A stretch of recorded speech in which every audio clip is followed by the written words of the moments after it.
हज़रत वक्फ कानून की कुछ धाराओं पर सुप्रीम कोर्ट ने रोक लगाई है, किस तरह देखते हैं इसे आप? हम इस फैसले का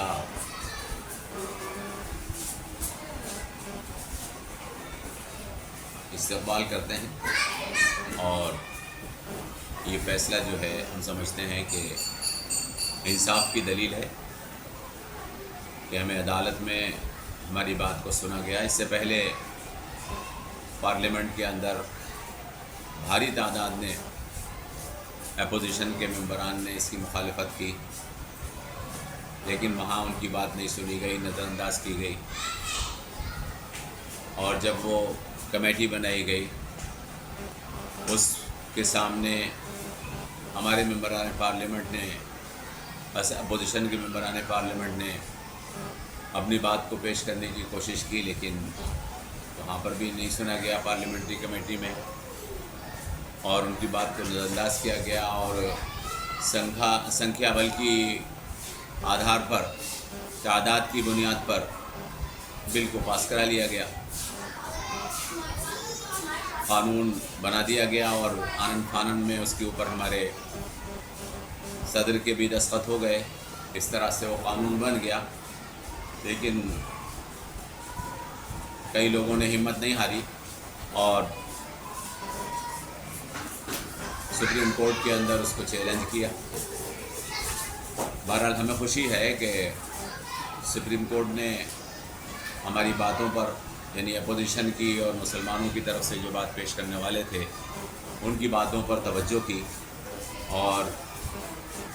मैं समझता हूँ कि कम से कम 5 तरमीमें, वैसे तो आम तौर से ये कहा जा रहा है कि सुप्रीम कोर्ट ने 3 कानूनों पर रोक लगाई है, लेकिन कम से कम 5 तरमीमें ऐसी हुई हैं कि जो पार्लियामेंट में अगर हमारी बात सुन ली गई होती तो वहीं पर हो जाती, जो अब सुप्रीम कोर्ट के फैसले के बाद कर दी गई हैं। कलेक्टर को जो इख्तियार दिया गया था उस इख्तियार को भी ले लिया गया है, बल्कि अदालत के ज़रिए से वक्फ के अमलाक की मिल्कियत तय की जाएगी। बहरहाल ये चीज़ हौसला अफजा है, हमें अदालतों पर भरोसा है। और वक्फ बाय यूज़र के मसले के ऊपर हुकूमत ने पहले ही सुप्रीम कोर्ट के अंदर ये यकीन दहानी करा दी थी कि उसके सिलसिले में छेड़खानी नहीं की जाएगी। ये भी हौसला अफजा बात है। इसके अलावा जो हमें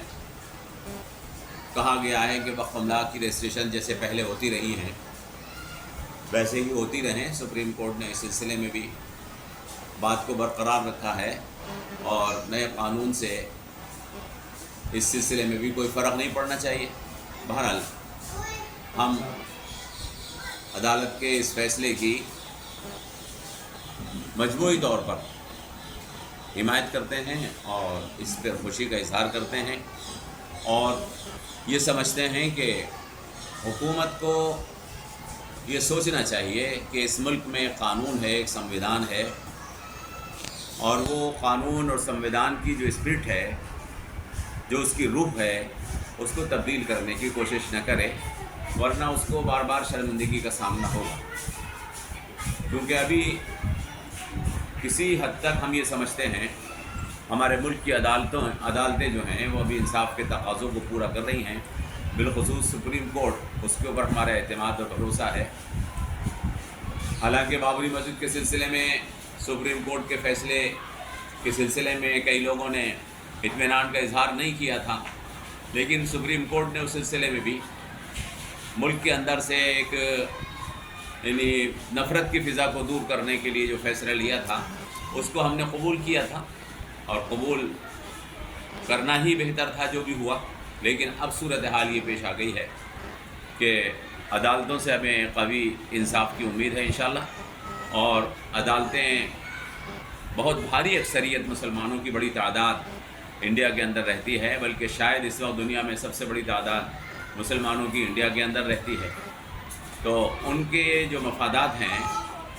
उनको नज़रअंदाज नहीं किया जाएगा। अदालतों से हमें हिफाजत मिलती है। मैं हुकूमत से और हुकूमत के ज़िम्मेदारान से दरख्वास्त करता हूँ کہ وہ بھی اپنے نظریے میں تبدیلی لائیں اور مسلمانوں پر اعتماد کریں، مسلمانوں پر بھروسہ کریں، اور اس سلسلے میں مسلمانوں کے لیے ایسے اقدامات کریں جس سے اعتماد مسلمانوں کا جیتا جا سکے، اور آئندہ اس طرح کی کوششیں نہ کریں جس سے مسلمانوں کو یہ احساس ہو کہ ہمارے حقوق کے ساتھ تلفی کی جا رہی ہے۔ ایک بات ذہن میں رکھیں آپ، بات میری لمبی ہو رہی ہے لیکن میں آپ کو سمجھا رہا ہوں، ایک بات ذہن میں رکھنی چاہیے، ہم اپنے مفادات کا تحفظ بہتر طریقے کے ساتھ سمجھتے ہیں، حکومت ہمیں سمجھانے کی کوشش کرتی ہے کہ تم سمجھ نہیں رہے، بلکہ ہم تمہارے فائدے کے لیے یہ کام کر رہے ہیں، تو غلط فہمی کے اندر مبتلا کرنے کی کوشش کی جاتی ہے۔ ایسا نہ ہو، ہمارے پاس تنظیمیں ہیں، ہمارے رہنما ہیں، ہماری جماعتیں ہیں، وہ مسلمانوں کے مفادات کو جانتی ہیں اور پہچانتی ہیں، لہذا مسلمانوں کے لیے اگر کوئی کام کرنا ہے تو مسلمانوں کی تنظیموں سے، ہمارے اداروں سے رابطہ کیا جائے اور ان سے پوچھا جائے کہ مسلمانوں کے مفاد میں کون سا کام ہے، اس کے بعد کام کیا جائے تو اس سے اعتماد بحال ہو۔